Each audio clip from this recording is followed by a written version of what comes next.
Hoje nós vamos receber a Thalita Ibrahim, ela é coordenadora executiva do Advocacy Hub. Já já a gente também vai falar sobre esse projeto. E eu não vou dar muitos spoilers sobre a Thalita, ela vai falar ali, né, sobre a carreira dela, sobre qual é a atuação dela, mas eu vou já falar que é um prazer enorme, assim, contar com você hoje aqui com a gente. Muito obrigada por ter aceitado o nosso convite e seja muito bem-vinda à nossa comunidade. Ana, eu que agradeço muito. É uma honra estar aqui, principalmente para falar de algo que eu gosto muito. Então, antes de me apresentar, eu queria fazer uma rodadinha aqui com uma pergunta. Bom, eu coloquei aqui a síntese, o resumo do que é advocacy para nós do Advocacy Hub. Que é o uso estratégico de um conjunto de ferramentas para a defesa de causas de interesse público, de forma transparente, por meio da participação política sistematizada e da mobilização social organizada. É muito importante eu destacar, antes de começar qualquer coisa com vocês, que o Hub ele se dedica a instrumentalizar o campo da sociedade civil organizada para a incidência política e para a comunicação e mobilização social. E aí, dito isso, eu faço uma pergunta para vocês, se vocês quiserem escrever no chat para depois eu ler, ou enfim, quando que foi a primeira vez que vocês fizeram advocacy na vida de vocês? E aí eu vou contar, para inspirar, eu vou contar a minha primeira vez, que foi... Eu descobri aqui no Hub, na verdade, eu não tinha nem noção, porque eu achava que a advocacy era uma coisa... né, um bicho de 7 cabeças, enfim. E aí, quando eu descobri, eu falei, nossa, eu faço isso há muito tempo já. E eu fiz a minha primeira vez advocacy, a minha primeira incidência política foi na primeira série. Eu não estou brincando, estou falando sério. Eu estudava nesse colégio, e eu escrevi uma carta para o prefeito, na época, falando do meio ambiente, enfim, sempre foi um tema que eu sempre gostei muito, né? E, enfim, é só título de curiosidade, assim, como que foi a primeira vez que vocês tiveram essa conexão com a mobilização social e a incidência política. Falando do Hub, hoje somos 22 pessoas, 23, 24, comigo e com a Gé. Pessoas, assim, muito especiais, líderes de suas organizações em advocacy. Então, a gente tem gente da Human Rights Watch, a gente tem gente da Pulso Público, da Avaz, da ACT, da Visão Mundial, Conectas, Alana, Fundo Brasil Direitos Humanos, Transparência Internacional, Repórteres Sem Fronteiras, Frente Parlamentar, Igarapé, assessora do ministro Flávio Dino agora, Michele, Sheila da Coalizão Negra por Direitos, Ricardo do Pacto pela Democracia, Teles da CUID, enfim. A gente dá muita importância para uma representação que tenha aí uma equidade racial, de gênero também. Cada vez mais a gente tem trabalhado isso dentro da organização e também nas atividades que a gente promove. E, bom, por que existimos? Basicamente, a gente existe hoje para fomentar a democracia e a ocupação dos espaços de participação social, impactando, assim, os resultados das organizações, dos movimentos e dos coletivos na implementação de políticas públicas. A gente trabalha através de 2 eixos, o eixo da educação e o eixo da rede de cooperação. Na educação, eu vou mostrar um pouquinho dos cursos. E na rede de cooperação, a gente possui uma rede, que é a Rede Nacional de Profissionais do Advocacy, hoje com cerca de uns 1.000 membros, dentro e fora do Brasil também, que assim como vocês aqui se apoiam também através de de grupos, né, para fortalecer exatamente a incidência, a articulação, a comunicação, a mobilização de causas. Então, hoje, a gente se dedica a democratizar o conhecimento em advocacy para membros de ONGs, movimentos e coletivos da sociedade civil. E constrói também, hoje, uma rede de cooperação entre esses profissionais. Aqui um pouco da jornada dos alunos, a gente tem cursos básicos que vão passar desde plano de advocacy, incidência no legislativo, executivo, judiciário, construção de coalizões, comunicação e mobilização, que a gente entende como parte fundamental de um plano de advocacy, até falar sobre advocacy, raça, gênero. Essa aula que eu vou dar hoje não é uma aula, né? Porque eu resumi bastante porque o tempo é curto, mas isso que eu vou trazer também para vocês é um pouco do que eu trago para os alunos do Hub. A gente também tem formações temáticas, que aí são formações mais específicas. Então, a gente criou um de relações raciais e gênero, outro de advocacy na esfera judicial e um de comunicação e mobilização para a defesa de causas. A gente tem cursos sob demanda, que são cursos em que as organizações nos chamam para fazer coisas específicas, então uma capacitação com colaborador ou capacitação com grantees, enfim, aí depende muito da demanda mesmo que chega até a gente. A rede, então a rede existe, né, a gente começou na pandemia, essa articulação entre profissionais. Hoje a gente tem um grupo de atividades de mentoria, encontros remotos, né, por enquanto, e num futuro bem próximo, uma novidade espetacular e muito maravilhosa que a gente está construindo. E aqui eu trouxe para vocês, depois eu passo no chat, mas a gente criou uma biblioteca junto com a RAC, que é a Rede de Advocacy Colaborativo, uma biblioteca com muitas coisas maravilhosas sobre advocacy. A rede também participa de fóruns, eventos. O último que a gente fez foi junto com a Impacta. E futuramente também a gente quer também começar a construir esse tipo de eventos, né, para a sociedade civil. Bom, e aqui eu vou me apresentar para vocês. Meu nome é Thalita Ibrahim. Eu sou formada em Relações Internacionais. Fiz um curso um tanto quanto diferente. Na época eu lembro que eu queria seguir a linha política, diplomática, etc. Mas acabei fazendo um curso que envolvia internacionalização de empresas. E foi muito curioso que a primeira aula que eu fui assistir, né, era uma aula de cálculo diferencial. Então eu tive 4 anos de estatística, 4 anos de contabilidade, 4 anos, e foi maravilhoso, porque não é nada meu mundo, nada. Mas e fez entender como o sistema todo funciona, né? E então é muito importante a gente entender que mesmo trabalhando num setor específico, né, o setor privado, ou o setor público, ou terceiro setor, enfim, que quer que seja, é muito importante a gente entender como cada setor funciona e como eles podem se articular, né? Então eu digo que essa experiência foi muito, muito especial para mim. Muito difícil, confesso nas provas, mas muito especial.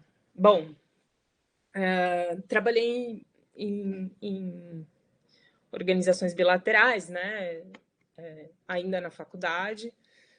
E logo que me formei, eu iniciei um trabalho nessa organização chamada Abraham Path, que é uma organização fundada, apoiada, né, pela Universidade de Harvard, mas criada por um professor chamado William Ury. O William é um grande mediador de conflitos, ele já fez processos de paz entre Farc e Colômbia, Venezuela, Trump e Coreia do Norte. Atualmente ele está fazendo parte de um grupo de trabalho entre Ucrânia e Rússia.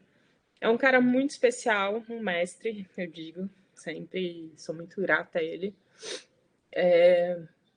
que me inspirou a estudar negociação, mediação e tantas outras técnicas, né? Mas falando do Abraham Path, que em bom português é Caminho de Abraão, não é uma organização religiosa. Caminho de Abraão é uma trilha que a gente criou. Essa sou eu nas pedrinhas. Aí é em Masada, em Israel. A gente criou uma trilha com mais de 1.000 quilômetros, trilha mesmo, de caminhada, por mais de 5, 6 países. A última foi no Iraque. E a ideia era como que a gente, através do turismo, leva desenvolvimento econômico, né? E aproveita esse intercâmbio cultural para promover justamente a aproximação dos povos, né? Entendendo que a gente tem muito mais em comum do que, né, muitos pontos comuns do que pontos divergentes, né? Depois disso, eu continuei trabalhando, fiquei lá até a pandemia, até o turismo parar por conta da pandemia, estudando, né, as diversas técnicas, estagiei também nos fóruns das varas de família, como mediadora, atuei em justiça restaurativa, que para mim foi um grande aprendizado de vida, de profissão, de tudo, né? A gente começa a abrir várias caixinhas, né, sobre o que é justiça. E aí trabalhei em alguns momentos em processos de ocupação de terras ocupadas, com círculos de justiça restaurativa. Facilito também encontros com adolescentes aqui na Baixada, nas escolas públicas de Santos. E aí, para finalizar a minha apresentação, eu falei, bom, quero muito trabalhar com a coisa comum, né? O comum, o de todos. Mas não quero ir para o lugar acadêmico, não quero também me candidatar a nada, não quero trabalhar em empresa, né, onde que eu quero estar. E aí achei esse caminho do meio, que é o advocacy, mas levando essa bagagem de conflitos, né? E aí eu vou entrar um pouco nessa teoria. E se ficar muito cansado, Ana, você está aí ainda, né? Estou aqui sim, estou aqui prestando atenção e pensando, né, no que você acabou de falar sobre encontrar um outro caminho, né? E eu até uma coisa que eu ia comentar com você, como é importante a gente se dar conta de que a gente tem mais coisa em comum do que coisas divergentes, né? Eu acho que a partir desse olhar a gente consegue realmente pensar, peraí, como é que a gente pode desenvolver esse diálogo?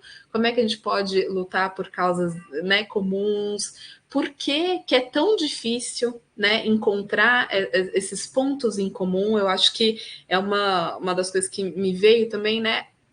Parece que não, né? Que, como você falou, a gente tem mais coisa em comum, mas ali na prática mesmo, a gente conseguir conciliar, né, essas questões parece muito difícil.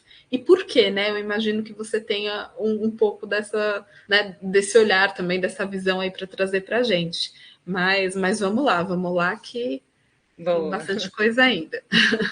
Bom, tem algumas, acho que eu tenho mais perguntas também, né? Assim, acho que é uma construção esse conhecimento, não é algo tido como certo. A gente está em constante evolução. Então, o conhecimento, obviamente, também evolui.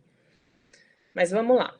É importante, antes de mais nada, que que antes de aprender qualquer técnica de negociação, de mediação, de facilitação de círculo, de articulação, antes de mais nada, é preciso a gente desmistificar o que é conflito, tá? Conflito, ele é desejável na perspectiva de que ele vai trazer a diversidade de pontos, a diversidade de questionamentos. Se há mais de uma pessoa nessa relação, existe conflito. A gente tem conflito desde a hora que a gente acorda até a hora que a gente vai dormir. Seja um conflito conosco, seja um conflito com o outro. Então, acho que o conflito sempre me traz a questão de que ele leva para um outro lugar que é um lugar da evolução. É um lugar de se deparar com aquele pedágio e falar, bom, vamos para o próximo. Agora, conflito é diferente de confronto, né? Confronto é algo em que eu quero enfrentar o outro e muitas vezes eliminar o outro pelo outro não pensar igual a mim. Quem discorda de mim é meu inimigo, né? Então, nesse lugar mais, né, a própria ditadura é um tipo de confronto. Então, não tem espaço para discussão, não tem espaço para o diálogo, não tem espaço para o diferente, só tem um lugar ali. Então, isso que eu quero que fique muito claro para vocês em toda a minha fala, a diferença entre conflito e confronto. Depois disso, acho que é importante também a gente entender que um conflito ele se dá através de um afeto. Quando eu estou com o outro, né, eu tenho um afeto, eu sou afetada pelo outro. E esse afeto gera várias coisas dentro de mim.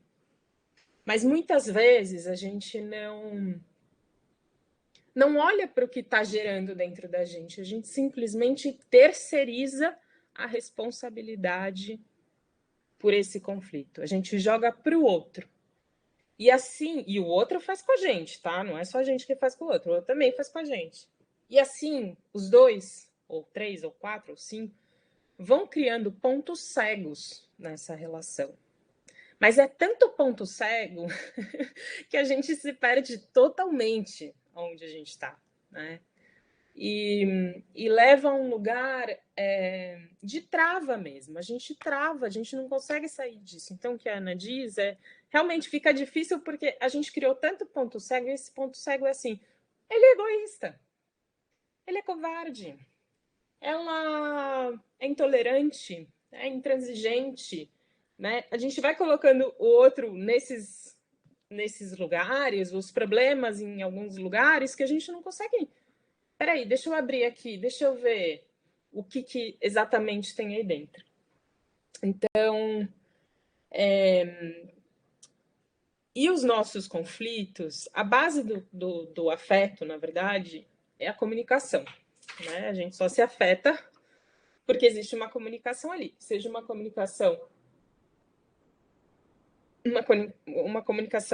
oral, uma comunicação corporal, qualquer tipo de tecnologia de comunicação que exista entre duas ou mais pessoas, pode gerar um conflito. Então, eu entendo a comunicação, né? Por que os conflitos são permanentes? Porque a comunicação ela é permanente. Porque a comunicação ela está em constante evolução. É uma tecnologia maravilhosa. Se a gente parar para olhar o quanto que a comunicação evoluiu, eu não estou falando só das questões tecnológicas da comunicação, eu estou falando de como a gente se comunica, né? Não só através de aparelhos, não só... Mas se você for pegar pessoas mais desenvolvidas mediunicamente, você vai ver um outro tipo de comunicação, né? Se você estiver aberto a isso, claro. Então, eu entendo essa evolução da tecnologia da comunicação como a evolução dos conflitos também, né? São duas coisas que eu vejo muito conjuntas.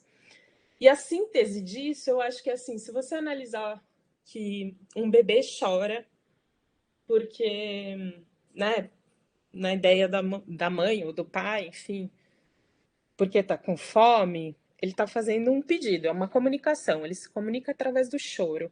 A mãe ou o pai é afetado por aquele choro, então provoca ali, sei lá, pode provocar raiva, angústia, pode provocar medo, não sei, N sentimentos, né?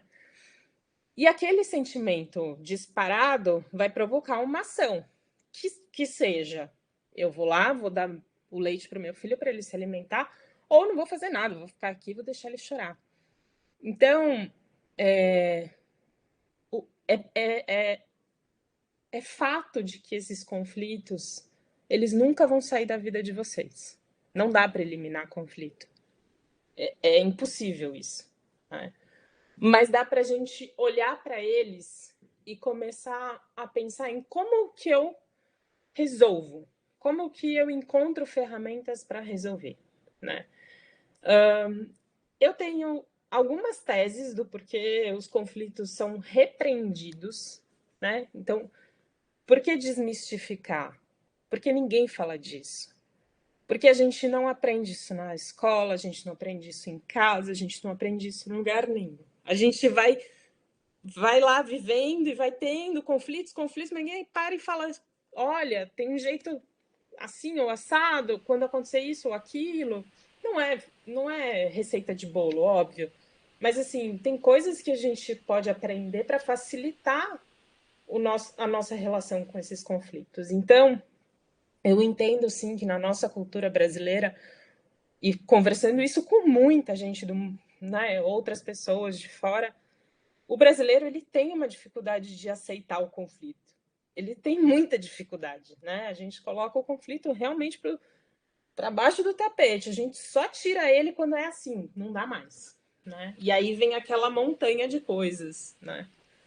Thalita, eu até, né, fazer um comentário, eu acho que a gente aprende, na verdade, a evitar os conflitos, né? É o que você falou, tipo, a gente não aprende a desmistificar ou pensar no porquê, né? A gente aprende só a evitar. E eu acho que isso faz com que a gente aí tenha, assim, muitos problemas na comunicação, porque para evitar você acaba, às vezes, não sendo sincero, ou então não falando a verdade, né? Ou então omitindo informações, né, que fazem com que essa comunicação pudesse ser melhor, né, e fazer aí essa ser mais benéfica. Perfeito, né? É justamente isso. Na minha tese, que eu ainda não escrevi ou fechei na minha cabeça, isso vai até o final da minha vida, mas na minha tese, assim, a gente evita conflitos, vamos colocar dessa forma que você colocou, porque a gente não tem um espaço seguro para correr risco. A gente não tem um espaço para ser quem a gente é, de verdade. A nossa essência. Aquilo que, né, aqui eu não estou falando de religião, mas eu estou falando de uma perspectiva espiritual. Então, se você tem uma espiritualidade, e imagino que todos nós tenhamos, né, um pouco, então imagine que isso descobrir a sua essência de verdade, aquilo que você é, não aquilo que você tem que fazer, a sua missão, não, o que você é. Como você é por dentro, por fora, com os seus erros, com as suas hipocrisias, com a sua moralidade, com as suas alegrias, com os seus momentos felizes. Como você é, ninguém é perfeito, né? E a gente tampa tudo isso com uma moralidade que vem muito na minha tese, que eu não escrevi, muito por conta desse cristianismo mesmo, né? Assim, e aqui não tô querendo julgar ou criticar nenhuma religião, mas o quanto que esse dogma, né, da religião caminhou conjuntamente com a construção de justiça? Se você pensar a justiça e a igreja há, sei lá, 100 anos atrás, 50 anos atrás, né? Como que era? E como que é hoje? Quem são as pessoas eleitas hoje? Né? Quem foi nosso presidente? Por que ele foi eleito? E não é uma crítica em relação não pode ser cristão, não pode ser católico. Não.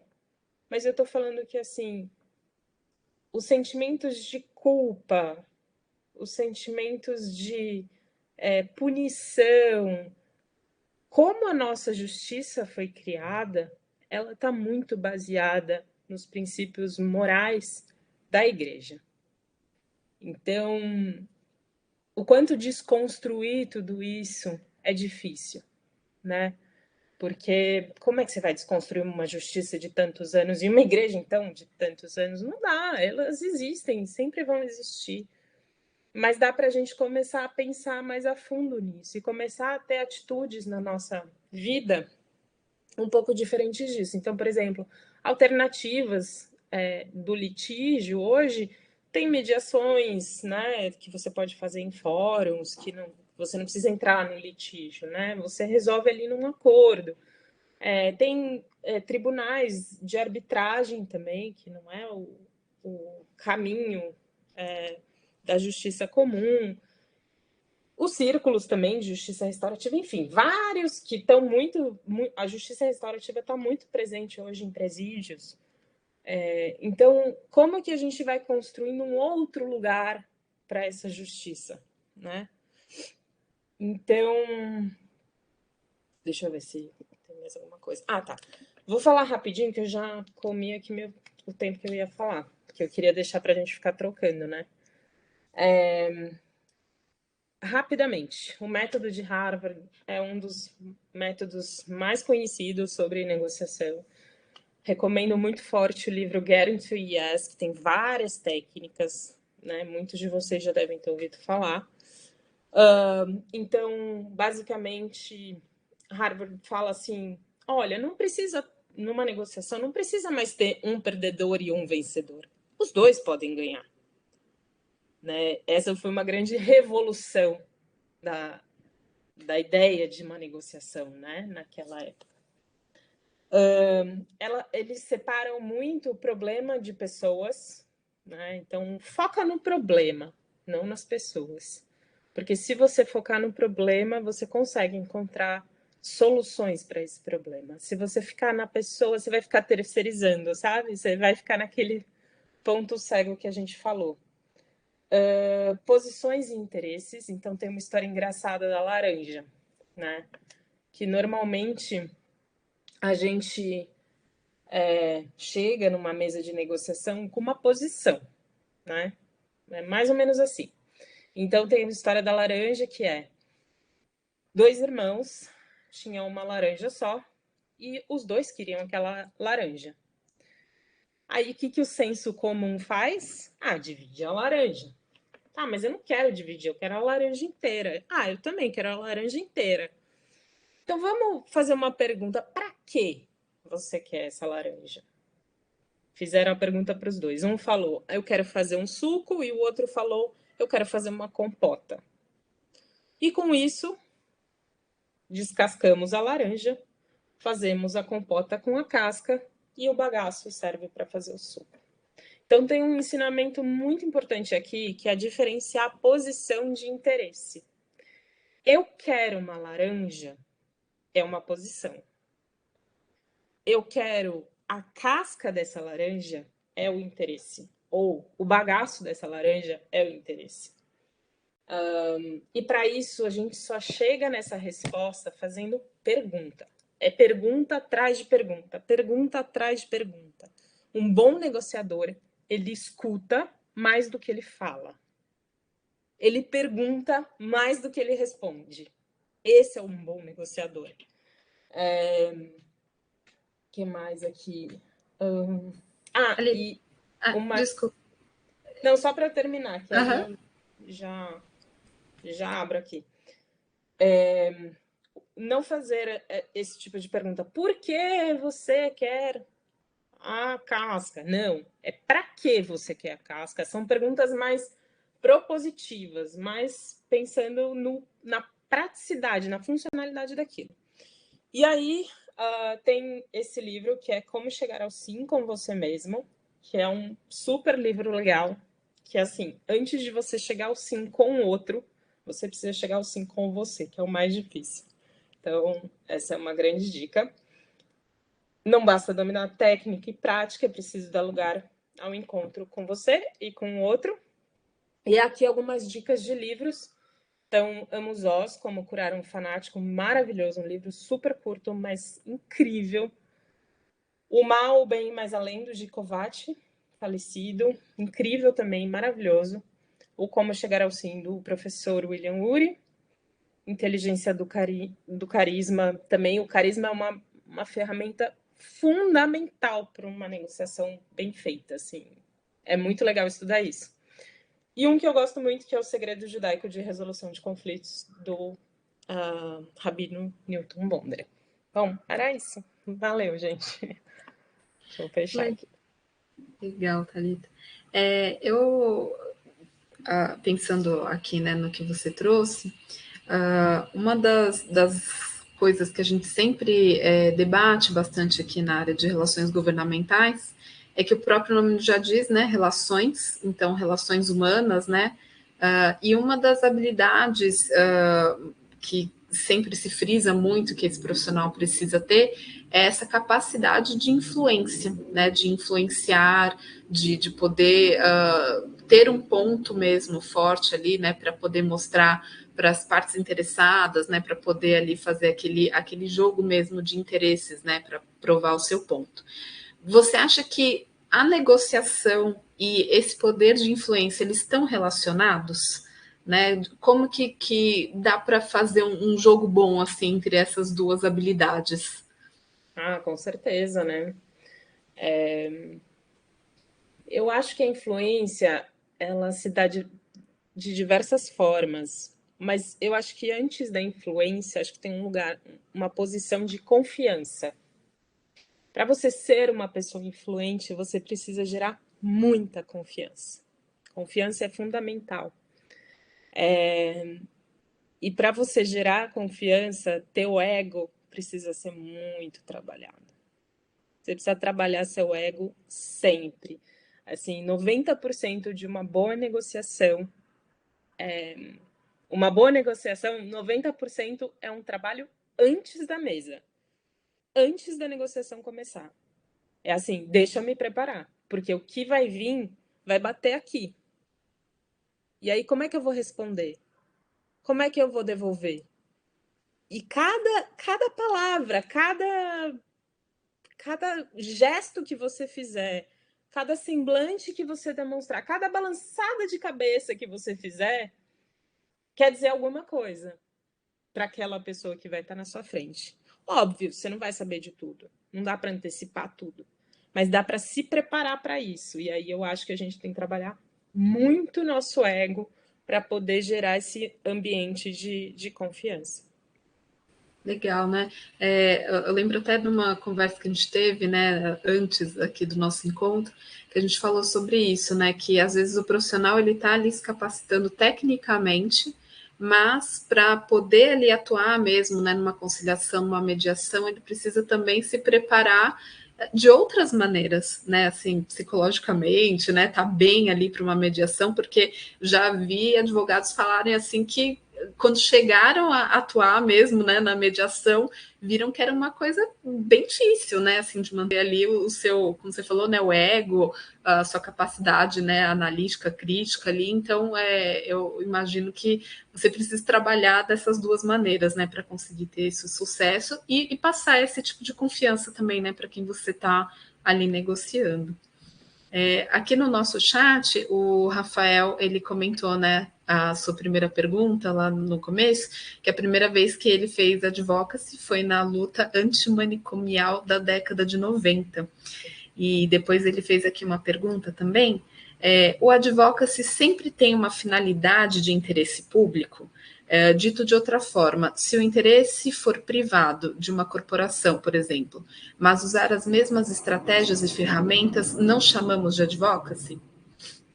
Eu posso falar sinceramente e abertamente, eu acho uma besteira a gente ficar discutindo o termo técnico, o que é, o que não é. E não estou desvalidando sua pergunta não, Rafael. Mas eu acho que assim, o termo, o que não faz sentido, sabe? É besteira a gente ficar perdendo tempo, porque sempre vai ser uma disputa. É uma disputa de narrativa, é uma disputa de agenda, é uma disputa de o que é, o que não é. Assim, para o Hub, hoje, o que a gente entende por advocacy é interesse público. É assim, o que é bom para todos, né? Isso é algo fundamental. Agora, se você talvez for num iFood da vida, talvez eles te falem: olha, a gente faz advocacy. E eu vou dizer que ele não faz? Como é que eu vou dizer isso para ele? Então, assim, é um termo totalmente em disputa hoje. E é uma besteira a gente ficar disputando isso, entendeu? A gente pode usar incidência política, por exemplo. Né? A gente pode falar de advocacia popular, por exemplo, né? Que é outro caminho também, né? Mas entendendo a lógica de que advocacy é algo que a gente faz há muito tempo, que Zumbi dos Palmares fazia advocacy lá atrás. Então, assim, desculpa, acho que eu vim aqui com muito entusiasmo para responder essa pergunta, porque realmente é uma pergunta que sempre aparece e eu falo, gente, vamos até onde com isso, sabe? Assim. Mas obrigada, Rafael, desculpa, isso A gente às vezes fica, né, bem inflamado, né? Eu é. acho que até a questão de quando a gente comenta aqui o termo lobby, né? Que as pessoas, mas lobby, então vamos falar de um jeitinho mais aceitável, né? Relações governamentais, mas no fundo a gente tem, né? Assim, a questão da defesa de interesses, né? Eu acho que é sobre isso, né? Que a gente Ana, precisa pautar, né? é sobre isso que eu falo que a gente precisa discutir sobre a nossa forma de fazer justiça, sobre onde está baseado a nossa justiça e a nossa moralidade, a nossa ética. Se você for estudar Spinoza, por exemplo, né, é uma loucura o que a gente faz hoje. Então a gente vai criando vários espaços e vários gaps para a gente ficar em círculo e a gente não resolve nada, a gente fica rodando em círculo. Então, assim, essa é uma, por exemplo, o termo, né? O que é lobby. Então, vamos chamar de vamos chamar de advocacy, porque advocacy é para o bem, entendeu? Não vamos chamar de lobby porque ninguém gosta. Gente, mas lobby existe há tantos anos, advocacy existe há tantos anos. E estamos aí, entendeu? Eu acho que tá muito mais nesse lugar da gente aceitar que isso existe do que tentar ficar. Como eu disse, eu estudei 4 anos de marketing, então eu sei Kotler de cabo a rabo. Então, assim, por que a gente vai kotlerizar? Estou inventando um termo aqui. Jogar essa maquiagem para uma coisa que é usual, todo dia acontece em Brasília. Vai lá nos corredores, você vai ver gente fazendo lobby, gente fazendo advocacy, o que seja, incidência política, influência, articulação. É isso que temos, entende? Aí Rafael mandou outra aqui. Isso, eu já ia puxar ela aqui, falar sobre o advocacy na esfera judicial.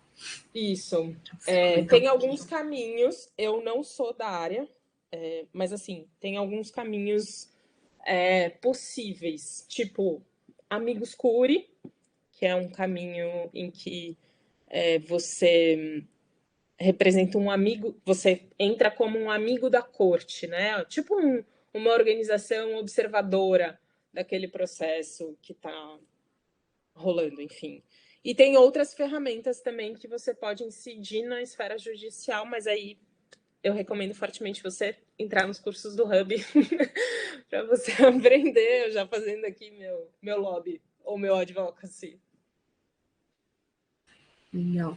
E sobre uma coisa que eu também queria abordar, você vê assim espaço para tecnologia na resolução de conflitos, né? Hum. Qual que é esse espaço que a tecnologia tem hoje, né? A gente fala muito aqui na comunidade sobre encontrar essas novas metodologias, né? Inovação. Então, claro que inovação não se trata apenas de tecnologia, né? Mas como é que você vê assim esses novos caminhos para se colocar a tecnologia, né, dentro aí da resolução de conflito? Tem muitas empresas fazendo esse tipo, por exemplo, quando tem algum desacordo ou alguma parte infratora daquele acordo, tem muitos programas de resolução desse conflito. Por exemplo, eu sou anfitriã do Airbnb. E o próprio Airbnb tem ali um campo de resolução de disputas, que você resolve dentro da plataforma. Você não precisa ir para a justiça comum para falar qualquer coisa, entendeu? Você está dentro da plataforma deles, resolvendo o acordo deles, e que passa muitas vezes também, depois como é que fala? Homologado, né? Então, acho que a tecnologia ela vem para facilitar, mas a gente não pode esquecer que relações se dão no contato, no afeto. Então, essa parte de desenvolvimento humano, acho que assim, a tecnologia pode ajudar? Pode, mas o trabalho é nosso, né?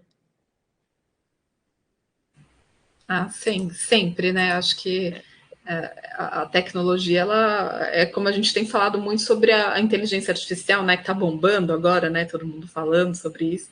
E eu concordo totalmente. Assim, quem faz aí a coisa acontecer é a capacidade humana, né? A tecnologia ela vem para dar esse a mais, assim. E você comentou, né, ali um pouquinho também sobre o termo, né, não importa tanto, mas acho que é uma dúvida também, né, que a gente tem, uh, resolução de conflito, negociação, arbitragem, mediação, conciliação, tem diferença, né, assim, entre esses termos técnicos, né? Quais seriam, assim, as diferenças mais cruciais? Olha, são metodologias diferentes, cada uma no seu quadrado, né? Acho que a mediação ela conta com um ator externo que vai estar ali mediando duas ou mais partes, né? E que tem ali um papel de facilitar a comunicação. Ele não tem um papel de propor nada ou de influenciar nada. Ele tem o papel justamente de ouvir ambas as partes e ir tirando delas soluções para aquele conflito ou para aquele problema, enfim, quer que seja. Numa negociação, não tem um terceiro de fora, né? Às vezes pode ter um negociador de fora e tal, mas que está ali mais num lugar de vamos pensar juntos como resolver, né? Vamos pensar juntos em propostas, em saídas, em alternativas, etc. A arbitragem eu conheço muito pouco, mas é um tribunal, né, que conta ali com algumas pessoas que não são juízes, né, são árbitros, que é uma coisa meio extrajudicial, eu não entendo muito bem. A justiça restaurativa tem já uma outra filosofia que sai da justiça comum, da justiça retributiva e entra numa lógica de restaurar as relações. Então, assim, como é que a gente olha para esse caso de estupro ou de violência doméstica ou de qualquer outro crime pesado que a gente possa abordar de outras formas. E isso é muito difícil, né? Então, sair das lógicas da justiça retributiva é muito difícil. Que mais que tem? E aí a justiça restaurativa passa como se fosse um círculo de facilitação, onde tem um facilitador, tem uma roda de conversa, e aí vai acontecendo algumas perguntas, essas perguntas vão gerando afetos, esses afetos vão gerando muitas coisas, e a ideia é sair da lógica do conflito, porque se você for pensar, somos todos agredidos e agressores, né? A gente vive num conflito, normalmente a gente está numa roda, onde a gente é o agressor e a vítima ao mesmo tempo. Então, a justiça restaurativa tenta propor, vamos sair desse círculo. né? Não é porque o cara foi preso que a vítima vai ser restaurada e que o cara que foi preso vai sair melhor. Então, é um pouco disso. Legal. E outra coisinha que eu ia comentar também, só aqui, só deixa eu ver o que o pessoal está falando no chat, o pessoal dando tchau aqui, Rafael, sobre a questão mesmo de dicas, né, assim, de quais são as habilidades, né, como que os profissionais que lidam diretamente com o poder público, com os agentes públicos, né? Quais seriam assim as suas dicas, né, para se manter esse diálogo, para você poder ter uma boa capacidade de argumentação? O que você pode trazer assim para quem está iniciando, né? Quais são as técnicas que esses profissionais devem prezar aí para desenvolver? Olha, uma ótima, excelente pergunta, porque eu não poderia deixar o encontro de hoje sem falar isso. Ainda bem que você me lembrou, Ana. A gente vai vivendo e a gente vai aprendendo com as cagadas que a gente faz, desculpa a palavra, mas a gente vai aprendendo. Que tem uma coisa que nenhum desses ambientes, pouco na justiça, pouco na mediação, bem pouco na mediação, enfim, muito pouco nesses lugares, observam as questões psicológicas mesmo, as funções cognitivas dessas pessoas que estão em conflitos. E aqui eu posso te falar que 90% do nosso Congresso, do nosso Senado,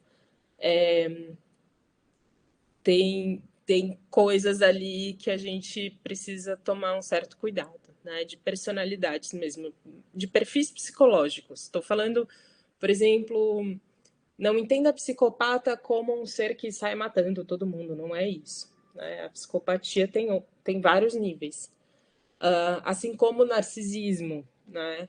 Então, a gente precisa sempre entender também que não é sobre ser bonzinho, não é sobre ser maravilhoso, vou dialogar com todo mundo vai se abrir comigo, todo mundo vai ser lindo, maravilhoso. Nada disso, né? Você tem que ser muito realista e entender que você está lidando com diferentes perfis psíquicos, né? Que você não tem capacidade ou habilidade para diagnosticar ninguém, mas que você vai estar trabalhando frente a frente com essa pessoa. Então, qualquer tipo de observação mais cuidadosa, sabe? Um olhar mais atento para esse tipo de questão é muito importante. E o que eu sempre falo para os alunos, você tem total liberdade para levantar e sair da mesa a hora que você quiser. Porque a grande questão é assim, vou ou não vou negociar com tal fulano que fez isso ou que fez aquela atrocidade, vai lá no ponto cego, sabe? Que fez isso, que fez aquilo. Né? Eu falo, não tem problema, você pode levantar e você pode sair. Ninguém está te impedindo disso, né? Então a gente tem que ter muito claro o nosso próprio interesse, né? E até onde a gente vai, que é a BATNA, né? Que Harvard fala. É sempre isso, né? A gente também fala aqui que é respeitar mesmo esses limites, né? E conduzir aí até onde a gente acha que dá, né, para fazer. Mas é isso. Bom, pessoal, acho que a gente está se encaminhando, né, aqui para o fim do nosso encontro. Quero só repassar aqui para ver se eu não deixei de aqui no chat, ok, nossas perguntas. Bom, Thalita, eu quero te agradecer pela sua participação. Foi um prazer mesmo, né, ouvir mais um pouquinho aqui sobre resolução de conflitos. Quero agradecer a todo mundo que participou aqui no chat, né, que esteve conosco, que está conosco, né, até agora. E, Thalita, fique à vontade, né, para fazer um encerramento, né, trazer mais alguma percepção sua aqui para a gente encerrar. E é isso, vou te passar a palavra para depois a gente dar mais alguns recados aqui na nossa comunidade. Não, eu só queria agradecer muito, dizer que eu fico à disposição. Acessem também o site do Hub, tem muita coisa legal, muita coisa bacana que a gente anda fazendo. E é isso aí, obrigada, Ana, pelo carinho. Eu que agradeço e, assim, fique à vontade também para trazer outros assuntos, né, aqui interagir na comunidade para a gente ir trocando aí essas ideias e trazer outros temas aqui para o debate. Gente, muito obrigada. Como eu comentei ali no comecinho do nosso encontro, essa semana a gente vai ter aí alguns avisos sobre outros convidados aqui agora para o mês de junho. Então, fiquem ligados na nossa programação e não deixem de participar, de se inscrever nos eventos aqui para vocês receberem os lembretes. E é isso. Nós nos vemos então aí na próxima semana, tá bom? Um beijo para vocês e boa noite. Tchau, tchau, pessoal. Tchau, tchau, Ana. Tchau, gente.